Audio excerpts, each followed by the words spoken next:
ওই মা বাপ দুশ্মন, যে মা বাপ তার সন্তানের কলিজা থেকে আল্লাহর কোরআন ভুলাই দিয়েছে। ওই মা বাপ দুশ্মন যারা 16 বছরের সন্তানকে বৈষয়িক শিক্ষা তো পড়াইছে, যা আখিরাত ভুলাই দিয়েছে। আপন মা এসএসসি পরীক্ষার্থী ছেলে মেয়ে, মা বাপ কয় বাচ্চা মানুষ নামাজের জন্য, ফজরের নামাজের জন্য উঠালে বাচ্চার ব্রেনে চাপ পড়বে। ওর রাত 2টা পর্যন্ত পড়ছে, ওর পরীক্ষা আগামী 6 তারিখ, আগামী 9 তারিখ। এখন তাকে কোনো চাপ দেওয়া যাবে না, এখন চাপ দেওয়া যাবে না। ওর পরীক্ষা, ও গোল্ডেন এ প্লাস পাবে, ও অনেক কিছু হবে, অনেক কিছু, ও অনেক বড় শিক্ষিত হবে, অনেক কিছু হবে। আর ফজরের নামাজ পড়লে ব্রেনে চাপ পড়বে, এই জন্য ফজরের নামাজে পড়েন। কি পরিমাণ অসভ্য ওই মা বাপ, যারা তাদের আল্লাহকে ভুলে গেছে। মনে হয় যেন ওই সন্তান তার নিজের, অথচ সে ভুলে গেছে যে এটা আল্লাহ দিয়েছে। ইয়াহাবু লিমান ইয়াশাউ ইনাথা ওয়া ইয়াহাবু লিমান ইয়াশাউ যুকুর। আল্লাহ বলেন, আল্লাহ যাকে চায় তাকে কন্যা দান করে, আল্লাহ যাকে চান তাকে ছেলে দান করে। আও ইউযাওয়িজুহুম যুকরানা ওয়া ইনাসা। আল্লাহ যাকে চান তাকে আল্লাহ ছেলে মেয়ে দুইটাই দান করে। ওয়া ইয়াজআলু মান ইয়াশাউ আকিমা। আর আল্লাহই যাকে চান তাকে একটাও দেয় না। শুধু মেয়ে কে দেয়? শুধু ছেলে কে দেয়? ছেলে মেয়ে দুইটাই কে দেয়? একটাও দেয় না। কে? আমার বড় ভাইয়ের 4 ছেলে, মেয়ে নাই। আমার মেজো ভাইয়ের 2 ছেলে, মেয়ে নাই। আমার 2 মেয়ে 2 ছেলে। তাহলে এরকম হলো কেন? আমরা একমার পরে ভাই, এমন হলো কেন? আমার আপন 2 ভাগ্নি, যমজ যমজ বোন, ওরা আপন জন। তো একজনের 2টা মেয়ে আছে, বিয়ে দিছে। একজনের 2টা বাচ্চা আছে, আরেকজনের একটাও সন্তান নেই। তাই এমন কেন? কারো 18 বছরে একটা সন্তান নাই, কারো 18 বছরের ভিতরে 6 জন হয়ে যাওয়ার কারণে স্বামী বউরে কত মন্দ সুন্দর বলে। কথার কথা, কারো 18 বছরের সন্তান হয়েছে 6টা, কারো 18 বছরের সন্তান হয় নাই একটাও। তার সবটা ফয়সালা কা? সন্তান দিলেন যিনি, আজ তাকে সেজদা দিলে তার ব্রেনে চাপ পড়বে। তোমার মতো অসভ্য মা বাপ, তুমি দুশ্মন ওই সন্তানের, যে তাদেরকে আখিরাত থেকে বঞ্চিত করে দিছে, আখিরাত থেকে বঞ্চিত করে দিছে। ওরে জাহান্নামের রাস্তা দেখাই দিছে, যে ভাত খাইতে খাইতে জাহান্নামে যাইবা, দুনিয়া কামাই করতে করতে জাহান্নামে যাইবা। আল্লাহর কোরআনকে, আল্লাহর দ্বীনকে অবজ্ঞা করতে নাই। এক তো আমি শুনলাম না, আমি ছিলাম না, খালাস, কোনো অসুবিধা নেই। এখানে সবাই আসতে হবে মহল্লার, বাধ্যতামূলক এমন কোনো বিষয় না।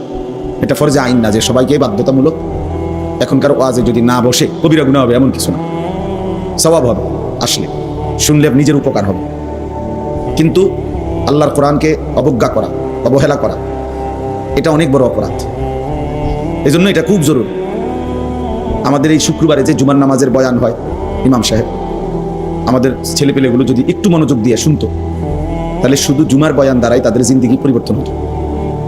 কিন্তু ছেলেপেলেদের মাথায় অবস্থা হলো এই যে শয়তান ইবলিস ওদের মাথার মধ্যে এটা ঢুকায় রাখছে, ইমাম সাহেবের এসব কথা তোমার কোনো প্রয়োজনীয় বিষয় না। এগুলো ওনাদের এগুলো বলতে হয়, এই জন্য বলে, এটা ওনার চাকরি। শুক্রবার দিন কিছু কথা উনি বলতে হয়। কিন্তু বাস্তবিক অর্থে যদি বুঝতো কেউ যে না, এর মধ্যে আমার হেদায়েত আছে, আল্লাহর কথার মধ্যে আমার জীবনের জন্য দিক নির্দেশনা আছে, তাহলে বাস্তবিক অর্থেই তার জিন্দেগি বদলাই। আমাদের মাঝ বয়সী যে সমস্ত লোক জুমার নামাজের বয়ান মনোযোগ দিয়ে শোনে না, এই ওনাদেরও কোনো পরিবর্তন হয় না। বয়স হয়ে গেছে, কিন্তু যেই গুনায় যেটা অভ্যস্ত ওইটা ছুটবার ছাড়বার কোনো নামগন্ধ নেই। কারণ আল্লাহর কথার প্রতি আন্তরিক না। জুমার নামাজের বয়ান হয় তো চাচা বসে বসে জিমা, অথবা মাথা নিচের দিকে দিয়া অহংকারীর মতো বসে থাকে। মাথা যদি তাকায় তাই তো ইমাম সাহেবের থেকে সরাসরি শুনে, এটা কেমন দেখা যায়। এই জন্য ঘাড় মোটা করে নিচের দিকে বসে থাকে। অনেক লোক আছে, এরা পরিবর্তন হয় না। কারণ তার কলিজার ভিতরে হলো যে এই সমস্ত কথা, এগুলো ওরা জানে কি আর বলবে কি, হুজুর ওনারা জানে কি আর বলবে কি। তো এই অবজ্ঞা অবহেলার কারণে আর কোরআন সুন্নাহর ইলম তার কলিজার মধ্যে আসে না। আমরা যখন ছাত্র ছিলাম, মাদ্রাসায় পড়তাম, তো আমাদের উস্তাদরা আমরে খুব বলতো, এটা আরবি ভাষার কোরআন সুন্নাহর ইলমের একটা গুরুত্বপূর্ণ মূলনীতি এটা, আল ইলমু লা ইউতিকা বা'দাহু হাত্তা তু'তিয়াহু কুল্লাক। অর্থ হলো, তুমি যদি ইলমের জন্য, কোরআন সুন্নাহর জ্ঞানের জন্য, অর্জনের জন্য নিজেকে পুরা সঁপে দাও, উৎসর্গ করে দাও, তাহলে ইলম তোমাকে কিছু দিবে। নিজেকে পুরা দিয়ে দিলে ইলম তোমাকে কিছু দিবে। তাহলে নিজেকে পুরা সমর্পণ করতে হবে। তাইলে কোরআন সুন্নাহর ইলম কিছুটা আসে।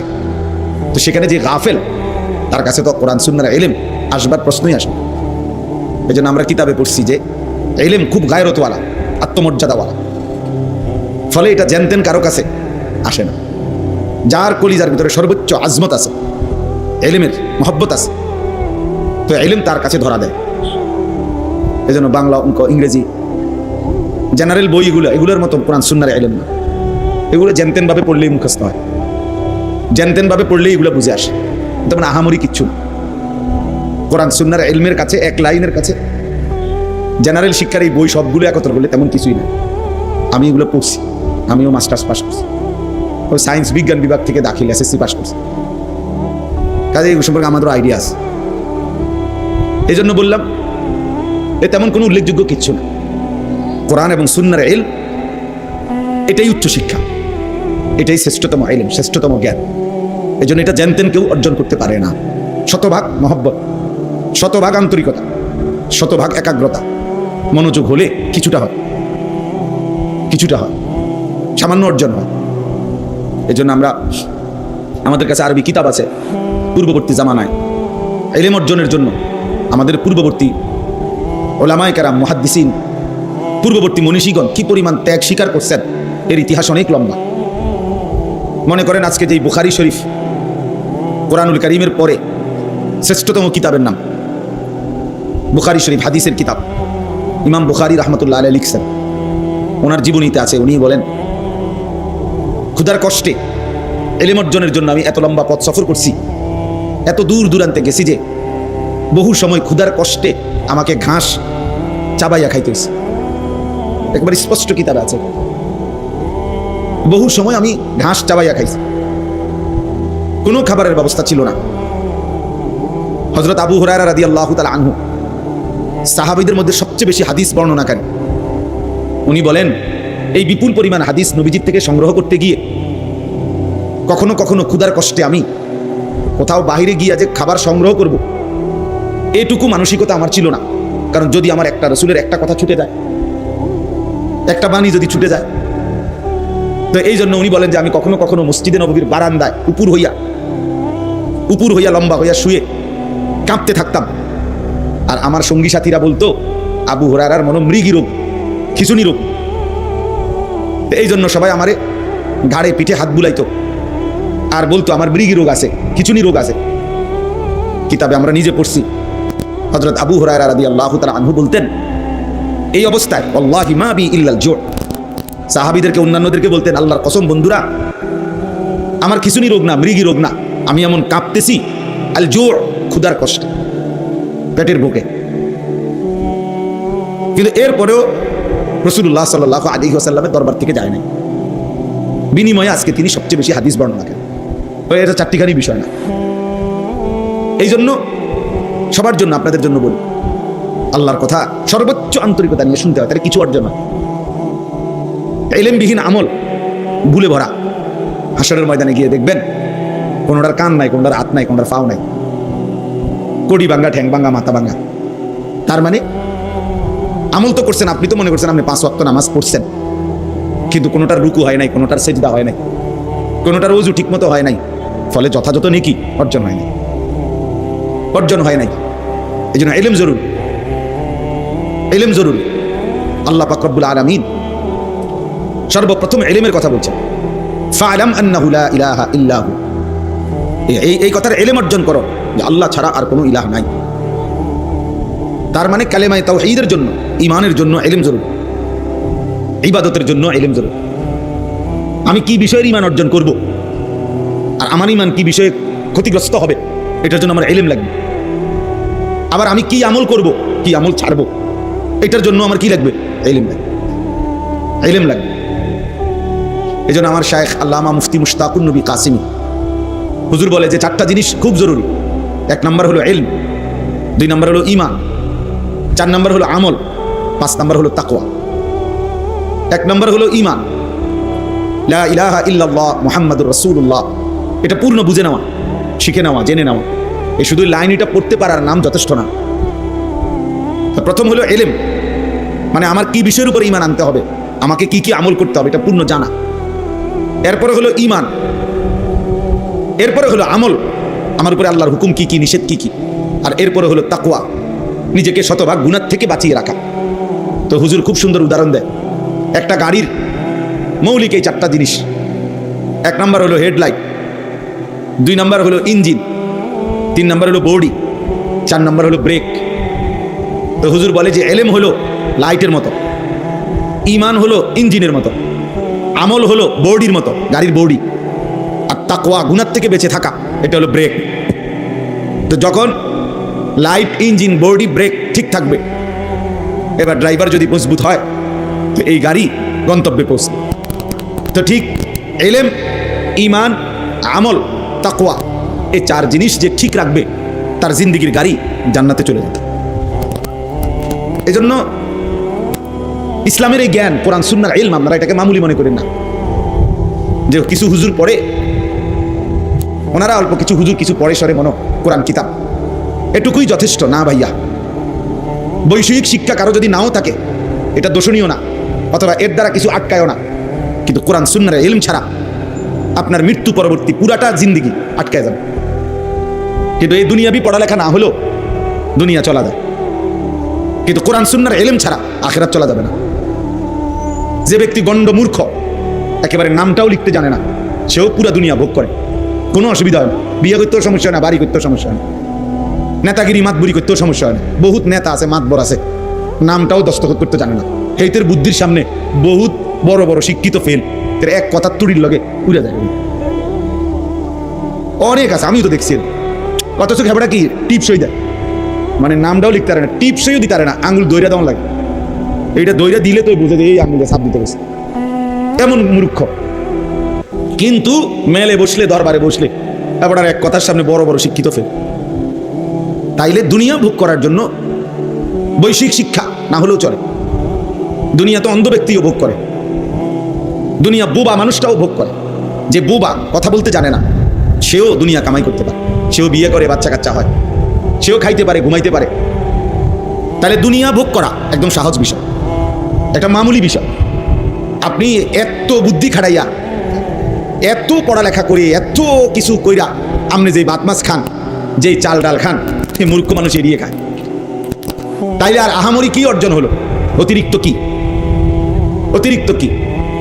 এই জন্য এটা মনে রাখতে হবে, দুনিয়া এমনিই ভোগ করা যায়। আল্লাহ তাআলা কোরআনুল কারীমের মধ্যে বলছেন, আমি আল্লাহ তাআলা আমার এই জমিনে যতটা প্রাণী সৃষ্টি করেছি প্রত্যেকের রিজিকের জিম্মাদারি আমি আল্লাহ তাআলা আমি নিজেই আমার কাঁধে তুলে নিলাম। ওয়া মা মিন দাব্বাতিন ফিল আরদি ইল্লা আলাল্লাহি রিজকুহা। আল্লাহ তাআলা বলেন, এই জমিনের মধ্যে বিচরণশীল প্রত্যেকটি প্রাণের রিজিকের জিম্মাদারি আমি আমার হাতে নিলাম। লা নাসআলুকা রিজকা। আরেক আয়াতে আল্লাহ বলে, আমি তোমাদের কারো কাছে এই সৃষ্টি জগৎকে রিজিক দিতে কারো সাহায্য চাই না, কেউ আমার সহযোগিতা করতে হবে না। তোমরা যদি সবাই আতফাও সাইরা বইয়াও থাও, এরপরও আমি আল্লাহ তাআলা প্রত্যেকের রিজিক আমি একাই পৌঁছাবো। নাহনু নারযুকুক, আমি রিজিক দেব। কেউ যদি মনে করেন আমরা কাম বন্ধ করে দিলে চাই করতে আইয়ে বাত, আপনি বইয়া থাকেন না, দেখেন না বাত করতে গাই। আপনি দেখেন এই পৃথিবীর লক্ষ লক্ষ কোটি কোটি অন্ধ, বোবা, বধির, প্যারালাইজড, পঙ্গু, এরা কেমনে ভাত খায়? তাই এরা কেমনে খায়? আসলে মূলত প্রত্যেক মানুষকে আল্লাহ তাআলা তার দুনিয়ার জিন্দেগি পরিচালনা করে। এজন্য আপনি যদি বলেন যে আমি বসে থাকবো চাই কোত্থেকে বাত, না, আপনি বসে থাকতে পারতেন না। তো আপনি তো আপনার নিয়ন্ত্রণে না, আপনি তো আল্লাহ তাআলার নিয়ন্ত্রণে। তো যার জন্য আল্লাহ তাআলা কাজ করাবে, যারে দিয়ে ফয়সালা করছে তাকে দিয়ে তার ওই কামটা করাইবেই। আপনি হইয়া থাকবেন কেমনে? আর যাকে দিয়ে করাবে না সে হাজার লাফাইলে কি লাভ হবে? তো কাজীটা তাকে দিয়ে করাবে না, সেটা কোত্থেকে করবে, কিভাবে করবে সে? তাহলে এই সৃষ্টি জগতের প্রতিটা নড়া চড়া এটাও তো আল্লাহ তাআলার নিয়ন্ত্রণ, আল্লাহ তাআলার সিদ্ধান্তে। নাহনু কাসামনা বাইনাহুম মাঈশাতাহুম ফিল হায়াতিদ দুনিয়া। কোরআনুল কারীমের মধ্যে আল্লাহ তাআলা বলেন, এই দুনিয়ার জীবনের মধ্যে আমি আল্লাহই প্রত্যেকটা মানুষের জীবিকার উপার্জন কে কোনটা করবে, কিভাবে, কে দেশে কে বিদেশে, কে এই কাজ কে ওই কাজ, সব কিছু আমি আল্লাহ কাসামনা, আমি আল্লাহই বন্টন করে থাকি, বন্টন করে থাকি। এটা আমি বন্টন করি। একজন চেয়ারম্যানকে নাই তো আপনি দায়িত্ব দিয়ে দেখেন যে এই এলাকার মধ্যে 2000 ভোটার সবাই ভোট দিয়ে আপনারে নির্বাচিত করছে। এখন এই এলাকার মধ্যে আমাদের 20 রকমের কাজ দরকার। কিছু লোক দরকার রিক্সা চালাবে, কিছু লোক দরকার যারা দোকানদারি করবে, কিছু লোক দরকার যারা টয়লেট বাথরুম সাফ করবে, কিছু লোক দরকার যারা জুতা ছিলাবে, কিছু লোক দরকার যারা অফিস আদালত করবে, কিছু লোক দরকার যারা শিক্ষা প্রতিষ্ঠান চালাবে। এখন আমনে চেয়ারম্যান, আমনে ভাগ করে দেন কে কোনটা করতো, রিক্সা চালাইতো কে আর জুতা সিলাইতো কে, আমনে ঠিক করে দেন। তো চেয়ারম্যান যদি এটা ঠিক করতে বসে তো যার নামে প্রথম লিখবে যে তুমি রিক্সা চালাইবা। এতে কি বলবো, কি আমি কি ভোট অর্ধেক দিছি বেটা, আমার পয়লা রিক্সাটা আমার কান্দে দিলা, আমার একটা প্রাইভেট কার দিতে না। তাহলে চেয়ারম্যানের 5 বছর না 25 বছর যাবে গা এই কাজ বন্টন করে দিতে, এই ফিডাফিডিতে তো বেটা জান শেষ হয়ে যাবে। সে কিভাবে সম্ভব? এটা জীবনেও পারবে না, কোনোদিনও পারবে না। বরং আল্লাহ কুদরতিভাবে প্রত্যেকের কলিজার ভিতরে এক একজনের এক একটা কাজের প্রতি আল্লাহ তাআলা আগ্রহ দিয়া দেয়। ফলে দেখা যায় আপনার কাছে মনে হয় এটা কি পরিমাণ কষ্টের কাজ, আবার ওইটা আমারটারে মনে হয় কি পরিমাণ কষ্টের কাজ। আল্লাহর কুদরত। এই জন্য দোস্ত, এই পৃথিবী আল্লাহ তাআলাই পরিচালনা করে, আল্লাহ তাআলাই পরিচালনা করে। আমাদেরকে সৃষ্টি করেছেন আল্লাহ তাআলা, এবং আমাদের সমস্ত নড়াচড়া কর্মকাণ্ড এই পৃথিবীর জাররা জাররা বিন্দু বিন্দু আল্লাহই সৃষ্টি করেছেন, তিনিই পরিচালনা করছেন। অতএব আমার যে কথাটা দিয়ে আমি শুরু করছিলাম, ইলম দরকার, কোরআন সুন্নাহর ইলম দরকার, আমাদের আখিরাতের জন্য ইলম দরকার। দুনিয়া দোস্ত এমনিই চলে যায়, এই দুনিয়া প্রত্যেকেই নির্ধারিত পরিমাণ ভোগ করে। শিক্ষা দীক্ষা সার্টিফিকেট অনেক কিছুই অনেকের কাছে থাকে, কিন্তু উপার্জন বরাবর হয় না। আসল মূল কারণ হলো ওই সার্টিফিকেট আর ওই পড়ালেখা, এর মধ্যে রিজিক না, রিজিক আসমানে, রিজিক আল্লাহ তাআলার ফয়সালার উপর। কোরআনুল কারীমের মধ্যে স্পষ্ট আছে, ওয়াফিস সামাই রিজকুকুম ওয়া মা তুআদুন। একবারে সরাসরি কোরআনের আয়াত। আল্লাহ তাআলা বলেন ওয়াফিস সামাই রিজকুকুম, তোমাদের রিজিক আসমানে। সামাউন মানে আসমান, ওই আরশে আজিমের মালিকের কাছে তোমাদের রিজিক, ওই খেতে না, ব্যাংকে না, দোকানে না, বাজারে না, শিক্ষা প্রতিষ্ঠানে না, ফ্যাক্টরিতে না, মেলে না, রিজিক আসমানে। ওয়া মা তুআদুন, এবং তোমাদেরকে দুনিয়ায় যা কিছু দেওয়ার ওয়াদা করা হয়েছে সব কিছুর ফয়সালা আসমানে। কোথায় বলেন? আসমানে ফয়সালা। অফিস সামা। ঈমান বহুত জরুরি ভাইয়া। আজকে আমাদের সন্তান এই যে কলেজ ইউনিভার্সিটির অসংখ্য ছেলে, ব্যক্তিগতভাবে আমার সাথে যাদের সম্পর্ক আছে, আমার জিন্দিগির সবচেয়ে বেশি ফিকির নওজওয়ানদের সাথে। তা আমি তো আলহামদুলিল্লাহ অসংখ্য ইউনিভার্সিটি পড়ুয়া ছেলের সাথে কথা বলি, যাদের সাথে আমার মহব্বত করে। কি করে পেরেশানি, সবচেয়ে বড় তাদের একটা পেরেশানি হলো কথা বললেই বলে যে ওদের ডিপ্রেশনে ভুগি, মানে মানসিক অস্থিরতা। তো কি জন্য অস্থিরতা? একটা ভালো চাকরি হবে কিনা, একটা ভালো চাকরি হবে কিনা, স্টাবলিশড হতে পারবো কিনা, প্রতিষ্ঠিত হতে পারবো কিনা, এই এক টেনশনে, এই টেনশনে, এই সার্টিফিকেট দিয়ে হ্যাঁ প্রতিষ্ঠিত হতে পারবো কিনা। তাইলে তার কলিজার ভিতরে এতগুলো বই বলে পড়াইলো, এতদিন ধরে বুঝাইলো, তারে শিক্ষিত বানাইতেছে, অথচ তার ভিতরে কয়টা ভাত মাছের টেনশন, কয়টা আয় উপার্জনের টেনশন। তার এই সমস্ত 16 বছরের পড়ালেখা করে বাস কইরা একসাথ কইরা এইটার ভিতরে শুধু ভাতের চিন্তা আর তরকারির চিন্তা, আর এখন বিল্ডিং এর চিন্তা, আর এখন বিয়াকরণের চিন্তা, এইটাই তার 16 বছরের পড়ার উপরে ডাইলা দিছে। যে ধর তোর 16 বছরের পড়ার খোলাসা, সারাংশ ভাতের ফিকির, উপার্জনের ফিকির, দুনিয়া সাজাইবার ফিকির। অথচ এক সীমাহীন আখেরাত, সেটা কখন সাজাবে এটা তারে মনে করাই দেয় নাই কেউ, না তার ঘরওয়ালা না তার প্রতিষ্ঠানওয়ালা, কেউ তারে মনে করায় না। আফসোসের বিষয়, 16 বছর ধরে সে পড়ালেখা করে, 16 বছর ধরে তারে দুনিয়া বুঝাইছে, কিন্তু তার যে একটা আখেরাত আছে, তার যে একটা কবর আছে, এটা না তার বাবা বলল, না মা বলল, না তার প্রতিষ্ঠান তারে শিখাইল। ফলে বাপ মা পরিবার সবাই মিলে তারে দুনিয়ার দুগা ভাত খাওয়ানোর লাগা তার কাঁধে বই তুলে দিছে, কমপক্ষে বহু আইটেমের বহু বই তার কাঁধে তুলে দিছে, কিন্তু অনন্তকালের আখিরাতের জন্য তার এই আল্লাহর কোরআন থেকে বঞ্চিত করে দিছে। এজন্য সে কথা বাংলা কথা বলতে পারে শুদ্ধ, ইংরেজি কথাও বলতে পারে শুদ্ধ, কিন্তু আল্লাহর কোরআন পড়তে অশুদ্ধ। অথচ বাংলা কথা বলে খুব চমৎকার, ইংরেজি শব্দ উচ্চারণ করেও খুব চমৎকার। হ্যাঁ, আলাদা আলাদা IELTS করে নিছে, একবারে ব্রিটিশ ল্যাঙ্গুয়েজ কেমনে হয়, আমেরিকান উচ্চারণ কিভাবে, ব্রিটিশ উচ্চারণ কিভাবে, আলাদা আলাদা বলতে পারে, আলাদা বলতে পারে। কি চমৎকার উপস্থাপনা! ইংরেজি বলে কি অসাধারণ, বাংলা বলে কি অসাধারণ। বাতের জন্য, দুনিয়ার জন্য, দুনিয়ায় একটা সামাজিক অবস্থান নিয়ে থাকবে, একটা বিল্ডিং করবে, একটা গাড়ি হবে, একজন সুন্দরী বিবি হবে, সামাজিকভাবে একটা মান মর্যাদা হবে, এটুকুর জন্য। কিন্তু অনন্তকালের আখিরাতের জন্য, জাহান্নাম থেকে বাঁচবার জন্য, জান্নাতে যাইবার জন্য, কবরের আযাব থেকে মাফ পাওয়ার জন্য আরে আল্লাহর কোরআন একটা লাইন, একটা শব্দ শুদ্ধ করতে পারে, অথচ উচ্চ শিক্ষিত, অথচ উচ্চ শিক্ষিত। আফসুস, আফসুস ওই মা বাপ দুশ্মন, যে মা বাপ তার সন্তানের কলিজা থেকে আল্লাহর কোরআন ভুলাই দিয়েছে। ওই মা বাপ দুশ্মন যারা 16 বছরের সন্তানকে বৈষয়িক শিক্ষা তো পড়াইছে, আখিরাত ভুলাই দিয়েছে। আপন মা এসএসসি পরীক্ষার্থী ছেলে মেয়ে, মা বাপ কয় বাচ্চা মানুষ নামাজের জন্য, ফজরের নামাজের জন্য উঠালে বাচ্চার ব্রেনে চাপ পড়বে। ওর রাত 2টা পর্যন্ত পড়ছে, ওর পরীক্ষা আগামী 6 তারিখ, আগামী 9 তারিখ। এখন তাকে কোনো চাপ দেওয়া যাবে না, এখন চাপ দেওয়া যাবে না। ওর পরীক্ষা, ও গোল্ডেন এ প্লাস পাবে, ও অনেক কিছু হবে, অনেক কিছু, অনেক বড় শিক্ষিত হবে, অনেক কিছু হবে। আর ফজরের নামাজ পড়লে ব্রেনে চাপ পড়বে, এই জন্য ফজরের নামাজে পড়ে না। কি পরিমাণ অসভ্য ওই মা বাপ, যারা তাদের আল্লাহকে ভুলে গেছে। মনে হয় যেন ওই সন্তান তার নিজের, অথচ সে ভুলে গেছে যে এটা আল্লাহ দিয়েছে। ইয়াহাবু লিমান ইয়াশাউ ইনাতা ওয়া ইয়াহাবু লিমান ইয়াশাউ যুকুর। আল্লাহ বলেন, আল্লাহ যাকে চায় তাকে কন্যা দান করে, আল্লাহ যাকে চান তাকে ছেলে দান করে। আও ইউযাওয়িজুহুম যুকরানা ওয়া ইনাসা। আল্লাহ যাকে চান তাকে আল্লাহ ছেলে মেয়ে দুইটাই দান করে। ওয়া ইয়াজআলু মান ইয়াশাউ আকীমা। আর আল্লাহই যাকে চান তাকে একটাও দেয় না। শুধু মেয়ে কে দেয়? শুধু ছেলে কে দেয়? ছেলে মেয়ে দুইটাই কে দেয়? একটাও দেয় না। কে? আমার বড় ভাইয়ের 4 ছেলে, মেয়ে নাই। আমার মেজো ভাইয়ের 2 ছেলে, মেয়ে নাই।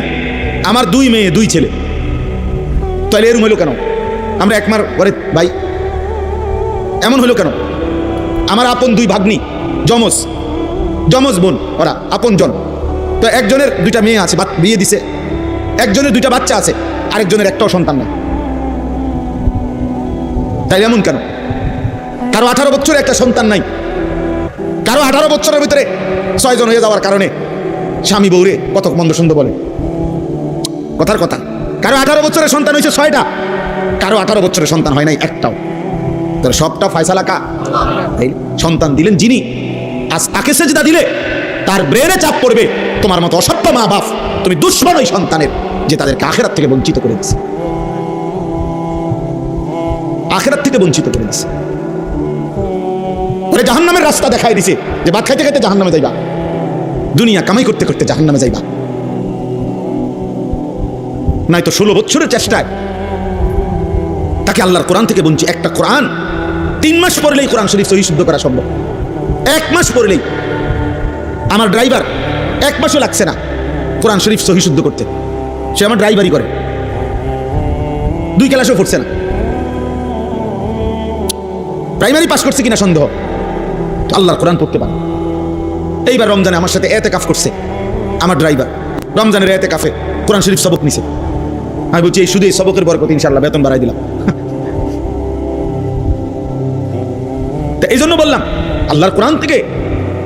অথচ আল্লাহ তাআলা কোরআনুল কারীমের মধ্যে বলছেন, ওয়ালাকাদ ইয়াসসারনাল কুরআনা লিযিকর। আমি কোরআন সহজ করে দিয়েছি, সবার জন্য সহজ, শেখার জন্য, পড়ার জন্য, বোঝার জন্য। এই জন্য প্রিয় ভাই আমার, এই যে কয়জন নওজোয়ান ভাই বসছো এখানে, স্কুল পড়ুয়া, কলেজ পড়ুয়া, ইউনিভার্সিটি পড়ুয়া, আমি অনুরোধ করি সবার কাছে, আল্লাহর কোরআন পড়েন। রাসূলুল্লাহ সাল্লাল্লাহু আলাইহি ওয়াসাল্লামের এক হাদিস পড়েন, কোনো না কোনো ভাবে। সব পড়া ছেড়ে দিতে বলি না আমি, স্কুল পড়া বন্ধ করে দেন, কলেজ পড়া বন্ধ করে দেন, আমি এটা বলি না। কসম আল্লাহর, আমি এটা বলছি না। পড়ে কোনো সমস্যা নাই, পড়ো ভাইয়া, কোনো অসুবিধা নাই। তুমি আরো পড়ো, আরো পড়ো, আরো পড়ো, পড়াই তো দরকার। এই পৃথিবীতে সবচেয়ে প্রথম, সবচেয়ে বেশি পড়ালেখার গুরুত্ব দিয়েছে যেই ধর্ম, সেটা ইসলাম। ইসলাম যেদিন পৃথিবীতে, আমাদের নবী সাল্লাল্লাহু আলাইহি ওয়াসাল্লামের মাধ্যমে আল্লাহ তাআলা যেদিন পৃথিবীতে এই ইসলামকে, এই দ্বীনকে পরিচিত করছেন, সেদিনের প্রথম শব্দই ছিল ইকরা। এই কথার দ্বারাই ইসলাম পৃথিবীতে কি হয়েছে? আলোর মুখ দেখলো। এই কথার দ্বারাই কোরআন নাজিল শুরু হইল। এই কথার দ্বারাই পৃথিবীবাসী জানলো যে তিনি আল্লাহর রাসূল। তাইলে ইকরা, পড়ো, পড়ুন। তাহলে প্রথম দিনে ইসলামের সবক পড়া। পড়তে তো নিষেধ না, পড়তে তো মানা না, কিন্তু আল্লাহকে ছেড়ে দেওয়া কেন? কোরআনকে ছেড়ে দেওয়া কেন? নামাজকে ছেড়ে দেওয়া কেন? আখিরাতকে ভুলে যাওয়া কেন? তাহলে এটা কি শিক্ষা হলো? কি শিখানো হইল? এই জন্য আমি আপনাদের কাছে এতগুলো কথা বলার দ্বারা আমার উদ্দেশ্য এই কথা বুঝানো, প্রত্যেকে বাবারা, চাচারা, বয়স্করা, যে মুসলমান সে মূর্খ হইতে পারে না। কোরআন শরীফ পড়তে জানে না, কোরআন শরীফ দেখে দেখেও পড়তে পারে না, এটা কোনো জাতের মুসলমান, এটা প্লাস্টিক, বাদ খাই না মুসলমান। ফালতু লোক, এটা আকামলা মানুষ। এটা এখন কোনো জীবনের কোনো নিজের ধর্মের কোনো গুরুত্বই বোঝে নাই বেটা। এ রাসূলুল্লাহ সাল্লাল্লাহু আলাইহি সাল্লামের মহব্বত আল্লাহর কোরআন যে দেখে দেখেও করতে পারে না, আমি বললাম তার কলিজার ভিতরে আল্লাহর রসুলের ভালোবাসা বলতে কিচ্ছু নাই, কিচ্ছু নাই, কিচ্ছু নাই, কিচ্ছু নাই মিয়া। আমি বললাম, আপনি চ্যালেঞ্জ করেন। আমার নাম আনিসুর রহমান। আমি বললাম, কারণ রাসূলুল্লাহ সাল্লাল্লাহু আলাইহি সাল্লাম এই পৃথিবীতে কোরআনুল কারীম আল্লাহ তারা 4 বার বলছে এই পৃথিবীতে নবীজিকে, রসুলকে আমি পাঠিয়েছি এক নাম্বার যে উদ্দেশ্য, সেটা হলো ইয়াতলু আলাইহিম আয়াতিহি, কোরআনুল কারীমের তেলাওয়াত। নবীর সাথে উম্মতের প্রথম সম্পর্ক কোরআনের তেলাওয়াত, প্রথম সম্পর্ক কোরআনুল কারীমের তেলাওয়াত। জানেন না রাসূলুল্লাহ সাল্লাল্লাহু আলাইহি সাল্লামের সাথে কোনো সম্পর্কই আপনার হলো না, আপনি তো প্রথম নাম্বারে ফেল। কোরআন শরীফের আয়াত, লাকাদ মান্নাল্লাহু আলাল মুমিনিন ইদ বাআসা ফীহিম রাসূলাম মিন আনফুসিহিম ইয়াতলু আলাইহিম আয়াতিহি। কিভাবে আপনি নবীকে ভালোবাসবেন? নবীজির এক নম্বর মিশন ছিল কোরআন তিলাওয়াত। আমার শায়েখ আল্লামা মুফতি মুশতাকুর নবী সাহেব হুজুর এটা বুঝায় বলছে যে মানুষের মধ্যে সম্বোধন 3 ধরনের, আমি, তুমি, সে। মানুষ এই 3টাই বুঝায়, আমি, তুমি, সে। কোরআনুল কারীমের মধ্যে আল্লাহ তাআলা এই 3 শব্দেই কোরআন তিলাওয়াতের কথা বলছে। ইয়াতলু আলাইহিম আয়াতিহি, সে কোরআন তিলাওয়াত করবে। উতলু ইলাইকা মা উহিয়া মিনাল কিতাব, নবীকে বলছে তুমি, আপনি কোরআন তিলাওয়াত করেন। আবার নবীজি বলছে আমার আল্লাহ আমাকে আদেশ করছে আন আতলু আল কোরআন, আমি যেন কোরআন পড়ি। তাহলে কোরআন পড়বো আমি, কোরআন পড়বেন আপনি, কোরআন পড়বে সে। আমি, তুমি, সে, সবাই কোরআন পড়বে। কোরআন পড়বে কে বলেন না? আমি। আর কে? তুমি। আর কে? সে। তাইলে কোরআন আমিও পড়বো, আমার বাপও পড়বে, আমার মাও পড়বে, আমার স্ত্রীও পড়বে, আমার ছেলেটাও পড়বে, আমার মেয়েটাও পড়বে, আমার নাতিও পড়বে, আমার নাতনিও পড়বে। আমি, তুমি, সে, সবার জন্য কোরআন। আমিও মুসলমান, সেও তো মুসলমান, তুমিও তো মুসলমান, কোরআন পড়বে না কেন? আচ্ছা, এই বিষয়টার উপরে এতটা গুরুত্ব এখন কেন দিলাম হঠাৎ এই এখনকার বয়ান আপনাদের কাছে? রাগ হইয়েন না, আমার একটা কারণ আছে। এই মসজিদে যারা নামাজ পড়েন, দয়া করে আপনারা একটু হাত উঠান তো। এই মানে এই মসজিদের মুসল্লি যারা, হাতটা উঠান। আচ্ছা, মাশাআল্লাহ, হাত না মানে আপনারা একটা ইনসাফের কথা, রাগ হইয়েন, আমি শুধু বুঝার জন্য, আপনাদের চোখ খোলার জন্য বলতেছি। এই মসজিদ আপনাদের এতগুলো এসি লাগানো, মসজিদে হাই গ্লাস লাগানো, টাইলস লাগানো, সবটা মসজিদ ঝকঝকে এত সুন্দর। আপনাদের মসজিদে তাকের মধ্যে যে কোরআন শরীফগুলো রাখা আছে, এই কোরআন শরীফগুলোর এই পরিমাণ অবহেলিত কেন? এখন জবাব দেন, বলেন, না আমি এখন আইনা দেখাই। এই কোরআন শরীফগুলো কতশো বছরের পুরাতন। এই কোরআন শরীফগুলোর একটা কোরআন শরীফের ভিতরে একটা গিলাফ নাই। এই কোরআন শরীফগুলো কোনোদিন কেউ মনে ধরে ছুঁয়েও দেখে না। আল্লাহর কোরআন, পুরা মসজিদের সব কিছু এত সুন্দর।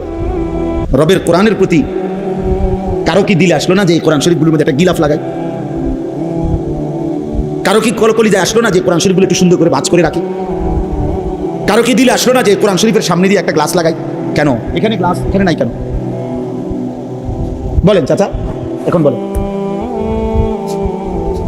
কারণ একটাই, কলিজার ভিতরে আল্লাহর কোরআনের প্রয়োজনীয়তা নাই। এটা শুধু বলে হুজুর আমনে না, আমি আগেই বলে নিছি, রাগ হইয়েন না।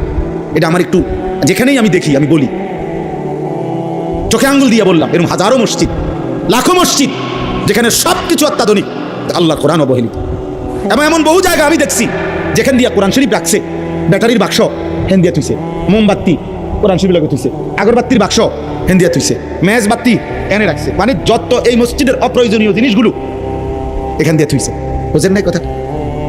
নাহলে কোরআন শরীফের লগে আগরবাতি রাখলেন কেন? কোরআন শরীফের লগে মেজবাতি রাখলেন কেন?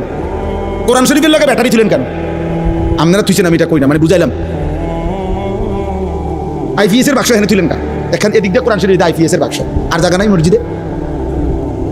মূল কারণ হলো এটা তো কেউ ধরে না, এটা তো কারো দরকার লাগে না। আল্লাহ আমাদেরকে বুঝ দান করেন। আমার বাপ, রাগ হইয়েন না, দাওয়াত দিয়ে নেই বেজ্জুতি দিবে করলেন না, বেজ্জুতি না, বিবেক জাগাইতে চেষ্টা করলাম।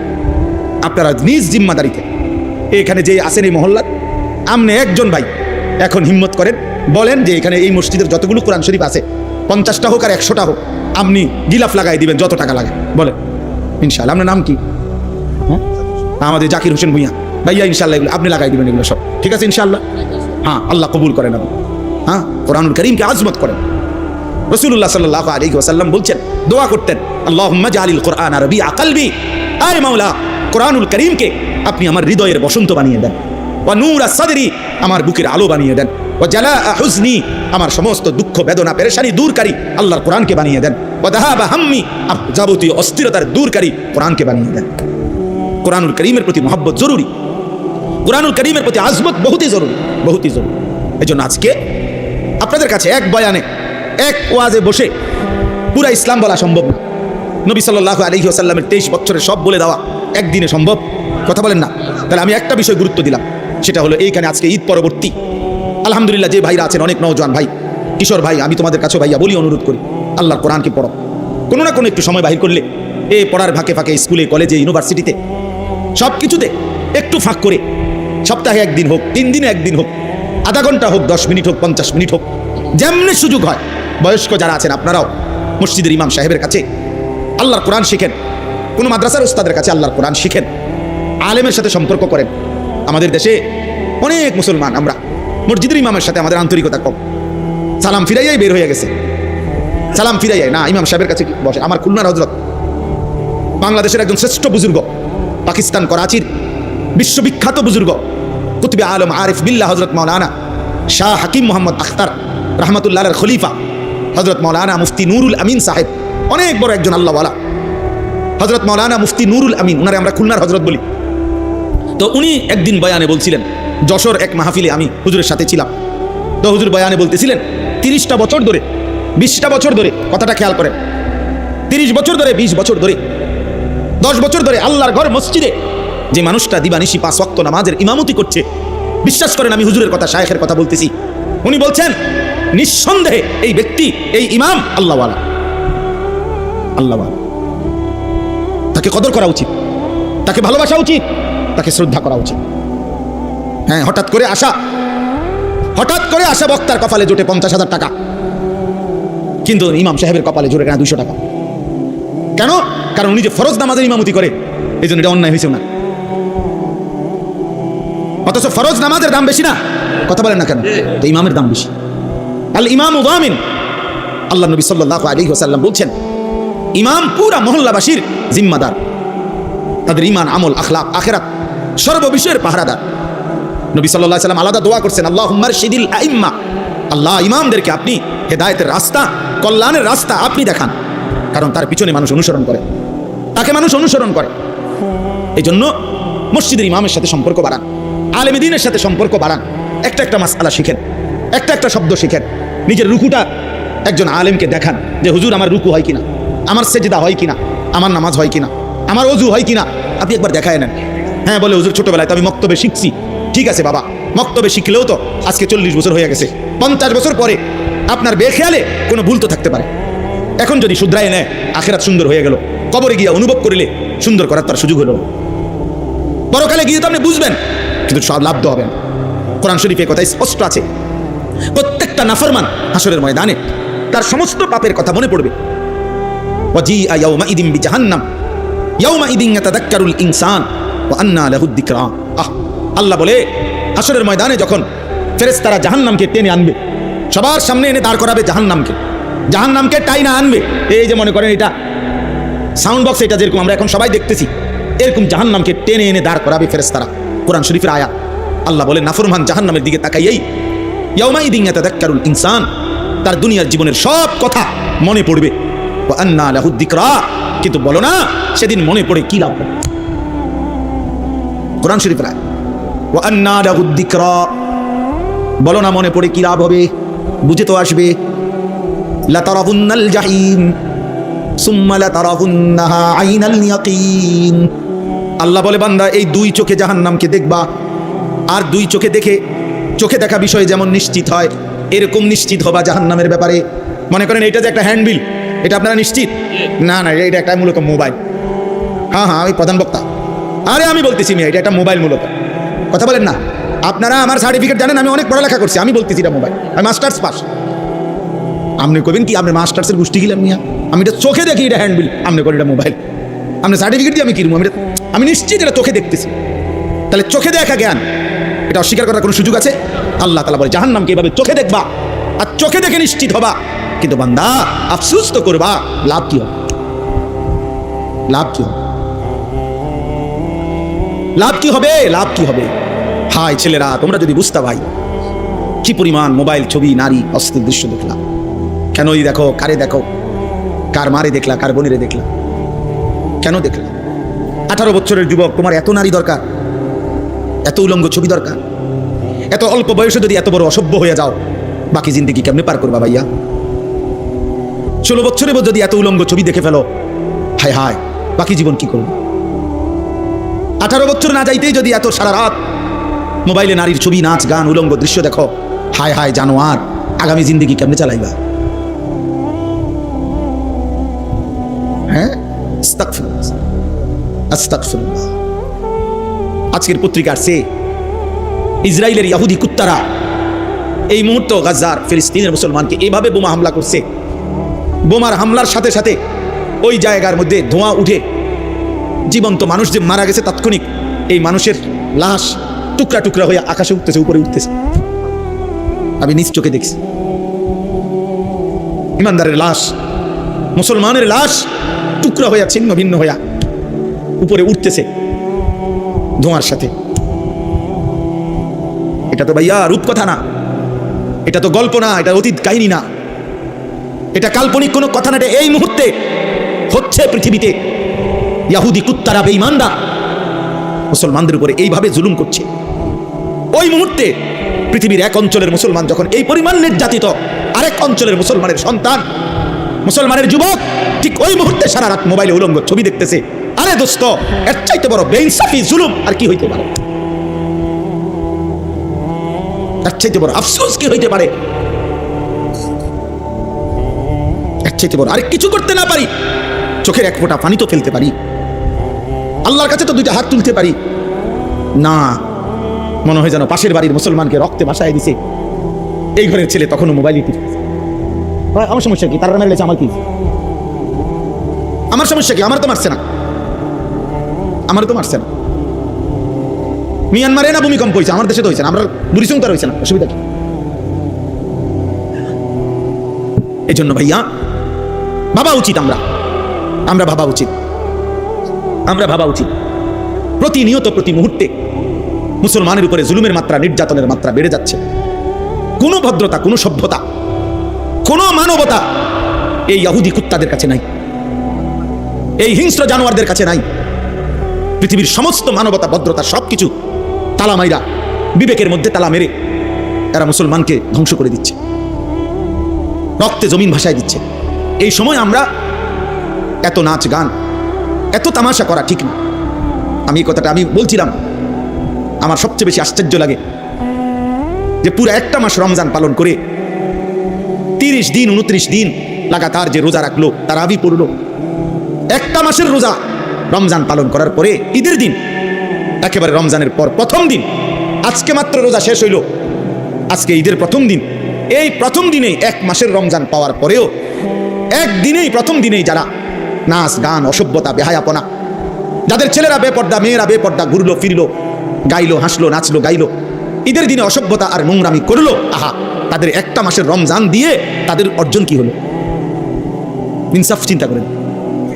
একটা লোক বুঝি 1 মাস ওষুধ খাওয়ার পরে ধারাবাহিক একটা দিনও, আজকে মাত্র ওষুধটা বন্ধ করলাম, তো পরের দিনে বুঝি বমি করে দেয়। 1 মাসের ওষুধ কি একদিনও কাজ করবে না?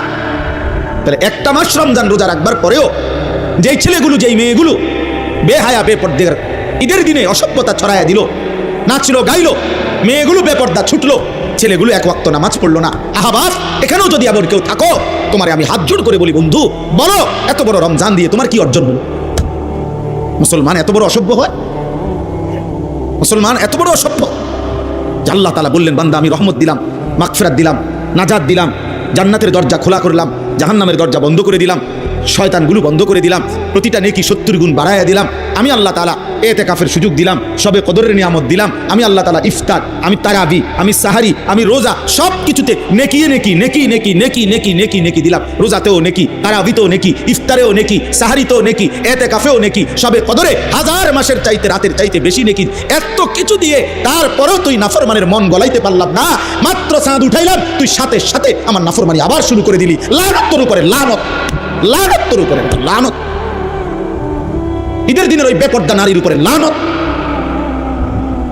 ঈদের দিনের ওই অসভ্য যুবকের উপরে লানত, বেটা তোর উপরে। বেটা অভিশাপ তোর উপরে বেটা। কেমনে পারলি বেটা তুই? বেটা তুই না একটা মাস রোজা রাখলি বেটা? একদিনও কি মানুষ গুনার থেকে বাঁচে না? আল্লাহ আমাদেরকে বিবেক দান করেন, আল্লাহ আমাদেরকে বুঝ দান করেন। তাহলে আমার কথা শেষ। আল্লাহ তাআলা বলছেন, এই যে আয়াত আমি পড়ছি, এই আয়াতের মধ্যে আল্লাহ তাআলা বলছেন, ইউরিদুল্লাহু বিকুমুল ইউসরা ওয়ালা ইউরিদু বিকুমুল উসর। আল্লাহ বলে, বান্দা বিশ্বাস করো, শরীয়তের নামে, বিধানের নামে আমি কোনোটাই তোমাদের জন্য কঠিন করি নাই, সহজ করেছি। সহজ করেছি বান্দা, আমি একটা হুকুম আমার বান্দার উপরে আমি আল্লাহ কঠিন করি নাই, আমি সহজ করেছি। কাজেই বলি তুকমিলুল ইদ্দাতা, আমার রোজার মাসটা রমজান সবগুলো হুকুম আহকামের মাধ্যমে একেবারে গুনে গুনে পূর্ণ করো। আল্লাহ বলছে রোজা পুরা রাখো, ইফতার, তারাবি, সাহারি, এতেকাফ, শবে কদর সবগুলো হুকুম আহকাম পূর্ণ আদায় করো। আর বলি তুকাব্বিরুল্লাহ আলা মা হাদাকুম, আমি যে তোমারে হেদায়েত দিলাম, রমজান দিলাম, এতগুলো নিয়ামতের, এতগুলো আমলের, এতগুলো নেকির সন্ধান দিলাম, এই জন্য ঈদের দিনে তুমি আমার তাকবীর আল্লাহু আকবারের আওয়াজ বুলন্দ করো। এই জন্য ঈদের দিনে আমরা কি পড়ি? সুন্নাত আল্লাহু আকবার, আল্লাহু আকবার, লা ইলাহা ইল্লাল্লাহু আল্লাহু আকবার, আল্লাহু আকবার ওয়ালিল্লাহিল হামদ। তাহলে আল্লাহ ঈদের দিনে বললো তাকবীর দিতে, তোমার কি ডেক্সেট বাজাইতে বলছে হারামি? তুমি ডেক্সেট বাজাই লাগা, তুমি মানুষের বেটির ভিজা লাগা। তোমার মেয়ে বেপর্দা বের হলো কেন? এই বাপ, যাদের মেয়ে বেপর্দা বাইর হলো, আপনি কিসের বাপ হইলেন মিয়া? আকামলা মিয়া, কিসের বাপ হইলেন আপনি মিয়া? যার স্ত্রী বেপর্দা, তুমি বেটা কিসের স্বামী বেটা? তুমি অপদার্থ, আত্মমর্যাদা নাই বেটা তোর, বেটা গায়রাত নাই বেটা তোর বেডিরে। সারা মহল্লার মানুষ দেখে বেটা, সব বখাটে দুশ্চরিত্র যুবক বেটা, টিটকারি মারে, ইটকারি মারে, তুই বেটা বে করে থাও বেটা। আহাম, এ তো বেগায়রত মানুষ, আত্মসম্মানহীন মানুষ মিয়া। যার ভিতরে ভদ্রতা আছে, আত্মমর্যাদা আছে, তার স্ত্রী বেপর্দা হতে পারে না। যার ভিতরে প্রেস্টিজ আছে, প্রেস্টিজ, তার মেয়ে বেপর্দা হতে পারে না বেটা। আত্মসম্মানের ব্যাপার। আমার মেয়ে গ্রামের সবাই, সব পোলাফাইন তার পিছনে হাঁটবে, তারে টিটকারি করবে, তা আমি কি বাপ হইলাম আবার? আল্লাহ তাআলার জন্য বলছে ওয়ালি তুকাব্বিরুল্লাহ আলা মা হাদাকুম, তাকবীর বলো, তাকবীর, আল্লাহু আকবার বলো, আল্লাহু আকবার বলো। আমারে ডাকো, ঈদের দিন আমারে ডাকো, ঈদের দিন আমারে ডাকো। ঈদ কারো বাপের দেওয়া না, ঈদ আল্লাহর দেওয়া। কথা বলেন না? ঈদ রাসূলুল্লাহ সাল্লাল্লাহু আলাইহি ওয়াসাল্লামের ঘোষণা করা। তাহলে কারো মন মতো ঢাক বাজাইয়া, ঢোল বাজাইয়া, বাদ্য বাজাইয়া, গান বাজাইয়া, ডেকসেট বাজাইয়া ঈদ পালন করিলা গুনাহের মাধ্যমে, ঈদ দিলেন আল্লাহ, আর আল্লাহর দেওয়া ঈদ পালন করিলা আল্লাহর নাফরমানির মাধ্যমে, এটা কি ইনসাফ? আস্তাগফিরুল্লাহ, এটা কিভাবে ইনসাফ হলো বলেন? আল্লাহ আমাদেরকে বিবেক দান করেন। ওয়ালা আল্লাকুম তাশকুরুন, আল্লাহ তাআলা বলেন, আর এই রমজান পেয়ে তুমি আমার শুকর আদায় করো। আমি তোমারে হায়াত দিছি, তুমি জানো পুরা রমজানে আমি বহু লোককে কবরে নিয়ে গেছি, কিন্তু তোমারে আমি মৃত্যু দেই নাই, পুরাটা মাস হায়াত দিলাম। অতএব এই পুরা মাসের হায়াত পেয়ে তুমি আমার শুকর আদায় করো। আল্লাহ, আপনি আমারে হায়াত দিছেন, আপনি আমারে বাঁচায়া দিছেন, আপনি আমারে রহম করছেন, ফলে আমি রমজান পেলাম, রহমতের অংশও পাইছি, মাগফিরাতের অংশও পেয়েছি, নাজাতের অংশও পাইছি, সবে কদরের রাত্রিও জাগতে পারছি, এতেকাফও করতে পারছি, তারাবিও করলাম, ইফতারও করলাম, সাহারিও খাইলাম, রোজাও রাখলাম। মাওলা, তোমার শুকর মাওলা। তুমি হায়াত না দিলে আমি কেমনে করতাম? তুমি জীবন না দিলে আমি কেমনে করতাম? আমি যেদিন চাঁদ উঠে এবছর, সেদিন আমি মদিনা শরীফ ছিলাম।